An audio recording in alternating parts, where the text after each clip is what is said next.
welcome back to my film and TV channel. I hope you're all staying safe and well. We're over to Amazon Prime today, a film directed by Max Barbakow or Barbakoff. I don't know how to pronounce that, Barbakow. My apologies, Max, if I've done that incorrectly. An action comedy. This is called Brothers, an 89 minutes, so a nicely packaged time. What do we get in the package? That's the problem.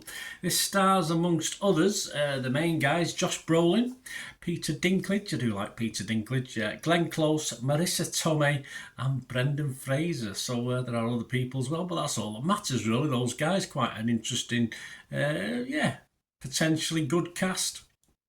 This was released in select theatres on October the 10th, 2024, before debuting on Amazon Prime a week later on October the 17th, which is when I'm doing this little review. So I watched it first thing in the morning as I was doing other things. I thought I'd stick it on and have a look. So we're going to have a look at this, guys. Please, if you are new to the channel and you do enjoy what I try and do, much appreciated. Press that subscribe and press the bell notifications to get my teeth sorted out. It'd be great to have you on board. Spread the word, guys. And I do stuff on my football team, Manchester City, as well. If you look through the channel, you see loads of stuff on City. So have a look at that as well. If that's of any interest, or you know somebody might be interested, just give them a kick in my direction. I'd be very, very grateful. And there are other little ways if you can help support the channel, but we'll talk about them before we go. Let's not waste any more time. Let's talk about this film. What's it about? Well, Moki, that's his name, is now living an honest, that's Josh Brolin's that character, he's now living an honest life, supposedly, with his wife Abby, when his twin brother, JD, of course Peter Dinklage, twin brother, with shades of Schwarzenegger and DeVito here, JD asked him to do one last favour for the heist. Well, shades of that as far as plot goes, not too much else unfortunately. So he's got a perfect life, child on the way, etc. And his little brother's got to come back and cause a few problems for him. So we've got a straightforward synopsis. For me, though, this is a little disappointing.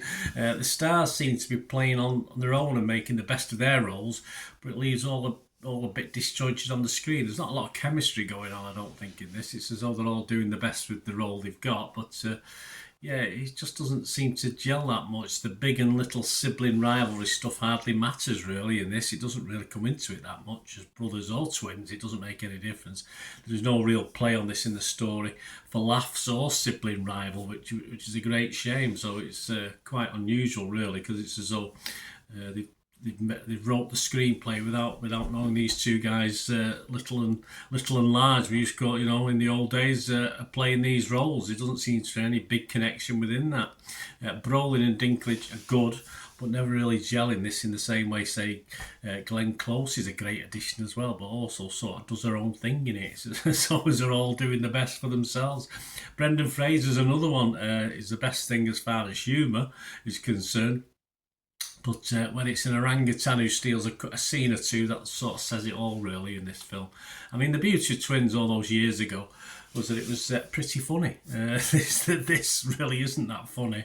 As I say, it sets itself up. It's just a story. The story's fairly weak as well, so it's nothing clever about this one.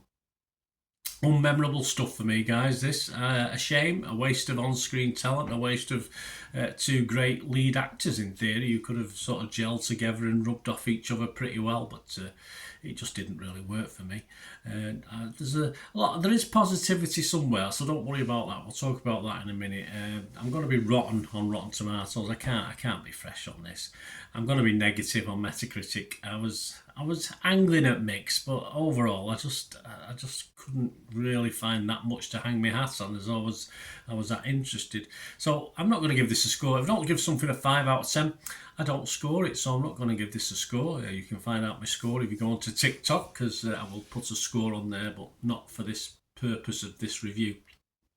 But the good news, yes, we do have some good news.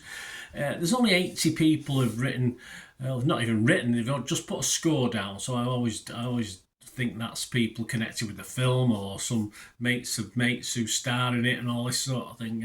Only 80 reviews, and it's getting a very good 7.8 out of 10, but you can't really base that on the fact of such a limited sample of reviews. And of course, no one as yet has actually written a review on Internet Movie Database. Rotten Tomatoes is just 3 critics' reviews, and two are rotten and one's fresh. So that sort of hopefully backs up a little bit my disappointment in this film. I imagine that 7.8 will drop over time. If it's still 7.8 in a year's time, I'd eat my proverbial hat, although I haven't got one to eat. I'll eat one of my woolly hats in the cupboard behind me. So I'll eat that instead. But yeah, I wasn't overly impressed with this. Anyway, guys, let me know. It's all about opinions. It'd be a very boring world if we all thought the same. Let me know what you thought of this film. It'd be great to have your views as well. Were you disappointed like I was? Certainly for the talent we've got in it, it should have been a lot better. So just let me know. And as I said, if you do want to help support the channel, please just stay tuned. Right, a quick shout out before we go for my sponsors at the moment. Piat6505, they've got a little eBay shop. And they sell movie posters from the 1990s and 2000s, some great films, some great actors. So please check the link in the comments section below and you'll go straight to the shop. I dispatch everything between 24 and 48 hours, so if you see anything there, you want to order it, you can also mention my name. I mean, they are sponsoring me, so I do my little deal as well, so you can get 10% off. If you buy anything, just mention me, just say Bernard sent you, and they'll give you a 10% reduction on your order price. My thanks to Piat6505. If you're interested in sponsoring the channel yourselves, guys, supporting the channel by sponsorship, just let me know. My socials are on screen there, so just contact me about that and we can have a chat. Other ways to help me out, guys, if you watch the ads, if the ads on this YouTube ads, that helps in a very little way, but it all helps. It all, watch the pennies and pounds look after themselves, they say, don't they? Or the pennies or the 10p's look after themselves. But if you watch the ads or follow the links on the ads as well, that's always a nice way to support the channel. If you sort of hang on for it, I've done that. I watched other people's and followed the ads, just something I fancied, which does happen from time to time. Of course, you can support me by pushing that subscribe button as mentioned earlier, and that's of course pressing the button so you know when these vlogs are coming out. And of course, I'm always interested in your opinions, and of course, if you can give us a like, that'd be wonderful as well. So thanks for watching, guys. Hopefully I'll join you very, very soon with something else. Until we meet again, I'll never ask one thing, don't I? Please stay safe, everyone. Bye for now.